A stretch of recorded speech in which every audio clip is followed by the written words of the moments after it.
Before we dive in, remember, the darker the truth, the deeper the lies. Hit that subscribe button, because what you're about to hear, they never wanted the public to know. The cameras inside Monroe Correctional Complex weren't supposed to record sound, but one night in 2019, during the graveyard shift, the static-filled footage captured something they couldn't erase. A scream that echoed to the industrial wing at 2:14 a.m. Workers in orange jumpsuits froze mid-motion as a figure collapsed near the conveyor belt. Within seconds, the floor supervisor hit the alarm. By the time the guard arrived, inmate worker Eli Turner was lying in a pool of blood beside a torn bundle of denim jeans tagged for a major retail brand. Official reports called it an industrial accident, but the other inmates knew it wasn't.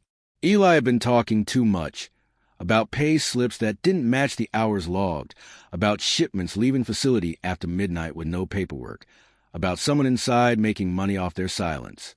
Detective Rachel Dawes, a state investigator from Olympia, arrived 2 days later. She'd seen her share of prison cases. But something about Monroe felt wrong from the start. Everything smelled of disinfectant and metal. Every face she met, from guards to prisoners, seemed rehearsed, like they were all reading from a script. Her first interview was with Marcus Vance, the floor supervisor who'd found Eli. He got careless, Marcus said flatly, eyes flicking to the surveillance camera in the corner. Machines don't forgive mistakes. But Dawes wasn't convinced. Eli's file said he was serving time for nonviolent theft, a young father, too, with no disciplinary record. The autopsy revealed multiple bruises inconsistent with fall and traces of synthetic oil that didn't match the machinery he worked on. When Dawes requested footage from the night of the incident, the warden hesitated. "We had a power surge," he said. "Some files were corrupted." It wasn't the first time Monroe had lost footage. In fact, a quick scan through past maintenance logs showed 3 other accidents in the same production block, all within 18 months. All victims were inmates who had filed complaints about wages or unsafe conditions. Later that evening, Dawes walked through the empty factory floor. The machines were silent now, hulking shadows under flickering lights. She ran her hand over a half-stitched batch of uniforms, noticing a tag sewn inside, "Made for federal distribution, confidential." That label shouldn't have been there. Monroe was a state facility. Federal contracts meant federal oversight, and yet there were no federal inspectors listed in the logs. Someone had gone to great lengths to keep things quiet. The next morning, Dawes interviewed another inmate, Jared Holt, Eli's co-worker. Jared spoke in a whisper. "Eli found something," he said. "Payroll sheets with different names." He thought they were fake IDs, but they weren't inmates. They were people on the outside. Why would outside names be on inmate payroll? Dawes asked. Jared looked around nervously. "Because they were taking our pay. Real workers, ghost names." The warden's crew was funneling the money out, like we never worked a day. Before Dawes could ask more, a correctional officer opened the door. Interview time was over. Jared was escorted back, eyes locked on hers, a silent warning that he might not live long enough to tell her more. That night, Dawes checked the time cards Jared mentioned. Each inmate ID number had a twin. Same hours, same output, but under civilian alias. One of the names stood out. R. Vance. Marcus Vance, the same supervisor who'd found Eli's body. Dawes returned to the industrial wing to confront him, but the room was empty, stripped bare. The machines were gone, the floor scrubbed spotless, the security cameras removed. "What the hell happened here?" she asked the guard on duty. He shrugged. Order came from up top. Said production's moving off-site. She turned to leave, her pulse racing. That's when she noticed something under the conveyor belt. A small, blood-stained scrap of paper. She picked it up carefully. It was part of an invoice, stamped with a corporate logo she recognized. Rilco Apparel Industries, one of the largest uniform suppliers for U.S. government contracts. Rilco wasn't supposed to have any link to Monroe. Dawes drove back to her motel and searched the logo online. It led her down a rabbit hole of corporate filings, and one contract signed 6 months earlier between Rilco and a third-party labor provider named Vance Logistics, LLC. Her phone buzzed, an unknown number. She hesitated, then answered. A raspy voice whispered, "If you're looking into Eli Turner's death, stop now. You don't know what they're capable of." The line went dead. Dawes sat frozen, heart pounding, eyes locked on the glowing screen. The motel room felt smaller, darker. Somewhere outside, a truck engine rumbled and faded into the night. She looked again at the invoice on the desk. In the bottom corner, just barely visible under the bloodstain, was a handwritten note in pencil. "Cell Block D, they're building something." She stared at the words, realizing Eli hadn't died for nothing. He'd discovered something far bigger than a payroll scam, something buried deep inside Monroe's walls. And whatever it was still going on. But when Detective Dawes pried open the locked doors of Cell Block D the next morning, what she found inside changed everything. They say every secret has a price, and in this place, the cost is blood. Before we continue, hit that subscribe button, because this story is about to cross the line between punishment and profit. When Detective Rachel Dawes arrived at Cell Block D the next morning, the air was colder than the rest of the prison. The long corridor was lined with reinforced steel doors, each marked with peeling numbers and rusted hinges. The guards seemed uneasy, their boots echoing too loud, their eyes avoiding hers. "This block's been closed for months," said Officer Landers, the man assigned to escort her. "Maintenance issues. No inmates housed here anymore." "Then why are the lights still on?" Dawes asked, pointing at the faint glow bleeding from beneath one of the doors. Landers didn't answer. He just shifted his weight, his hand resting a little too comfortably near his baton. Dawes pushed past him, unlocking the door with a master key she demanded the previous night. The hinges groaned as it swung open, releasing a stale mix of machine oil, sweat, and iron. What lay inside was no cell. It was a hidden workshop. Rows of industrial sewing machines filled the room, each station perfectly arranged, half-finished uniforms stacked neatly on the tables. In the far corner stood a metal cage filled with sealed boxes labeled "Confidential," property of Rilco Industries. But what caught her attention wasn't the equipment. It was a smell. Beneath the tang of oil and cloth was a faint odor of bleach and copper. Dawes moved deeper into the room, her flashlight cutting through the dim light. She found an inmate ID badge on the floor. Jared Holt, worker number 2175. It was smeared with blood. Her stomach twisted. Jared was gone. She reached for her phone to call the warden. But before she could dial, a voice echoed from behind her. "You shouldn't be here." Marcus Vance stepped out of the shadows, his uniform pressed, his eyes sharp and emotionless. "Funny," Dawes said, keeping her tone even. "I could say the same about you. Weren't you supposed to be suspended pending investigation?" Vance gave a short, humorless laugh. "You don't get it, do you? This place doesn't run on punishment. It runs on production." He took a step closer. "You think these inmates work for rehabilitation? No, they're cheap labor, cheaper than machines. And no one outside questions where the money goes, because everyone profits. The state, the corporations, the politicians. Eli Turner found out," Dawes said quietly. Vance's expression flickered, just for a moment. Eli was naive. He thought he could expose us.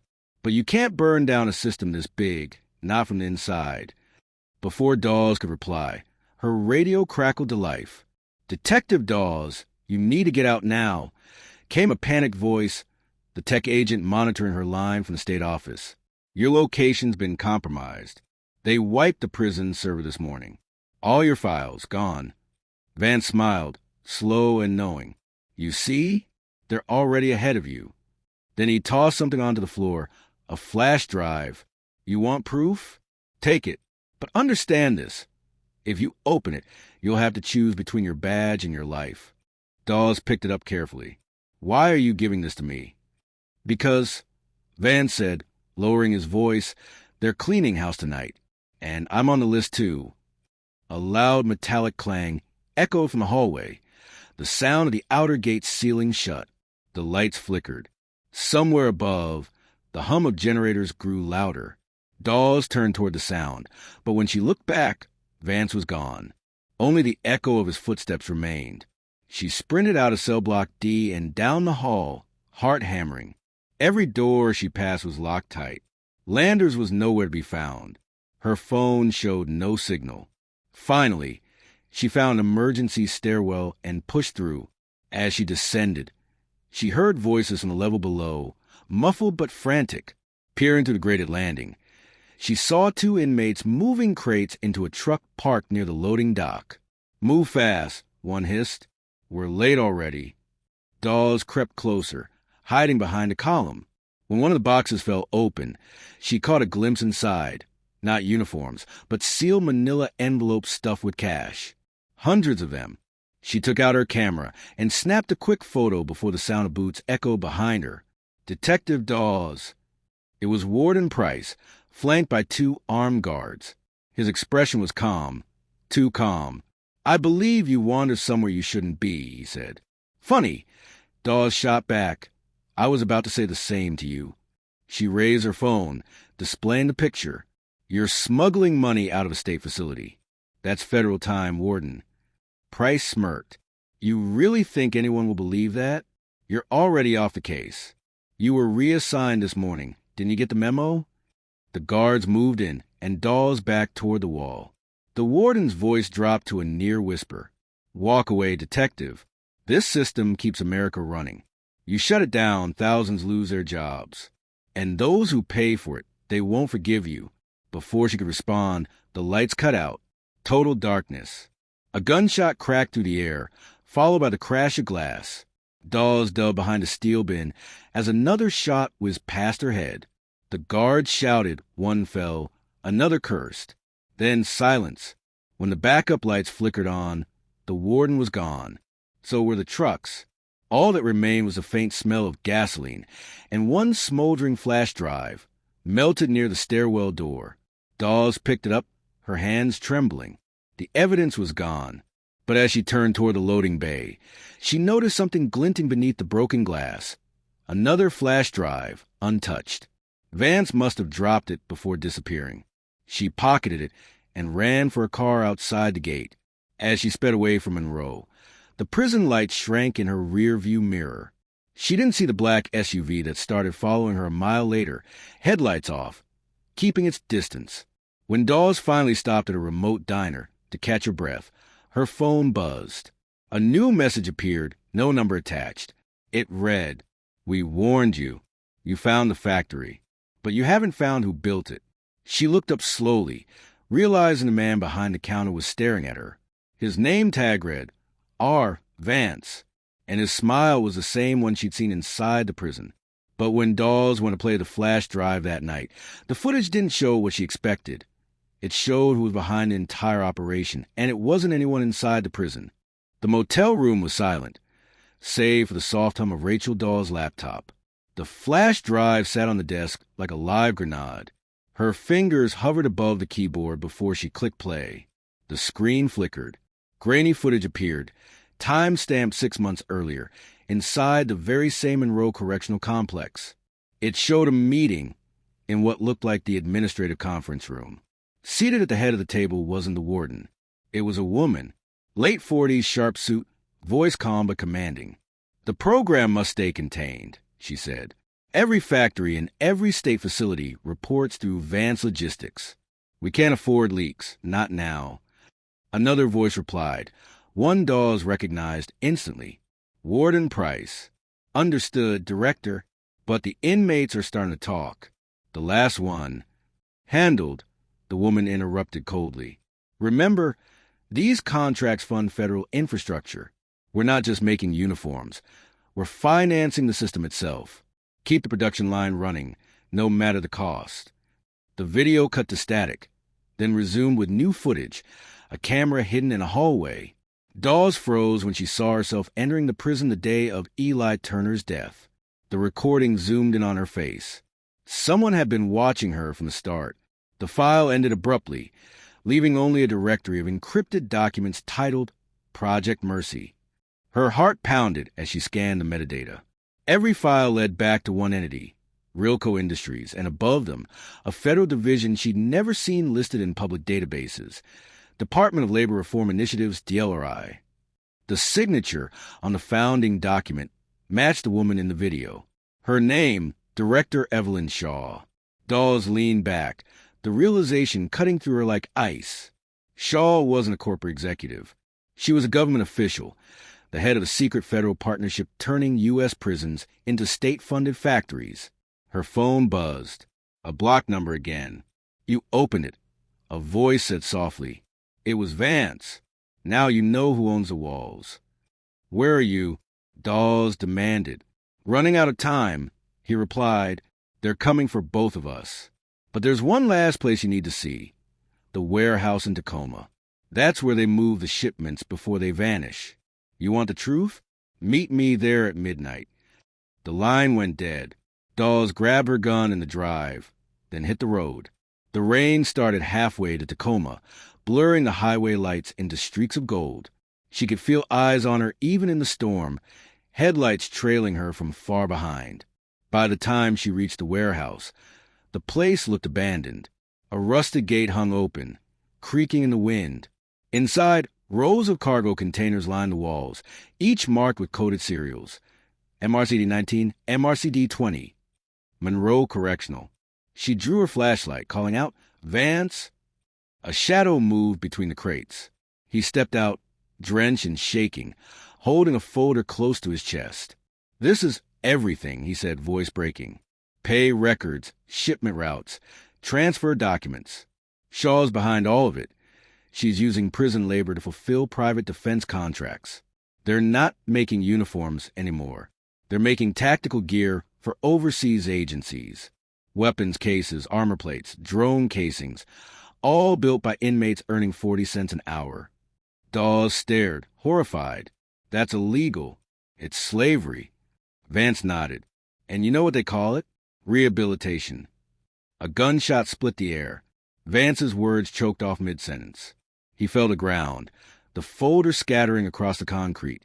Dawes dove for cover behind a crate, returning fire toward the catwalk above. The rain hammered the tin roof, echoing every sound like thunder.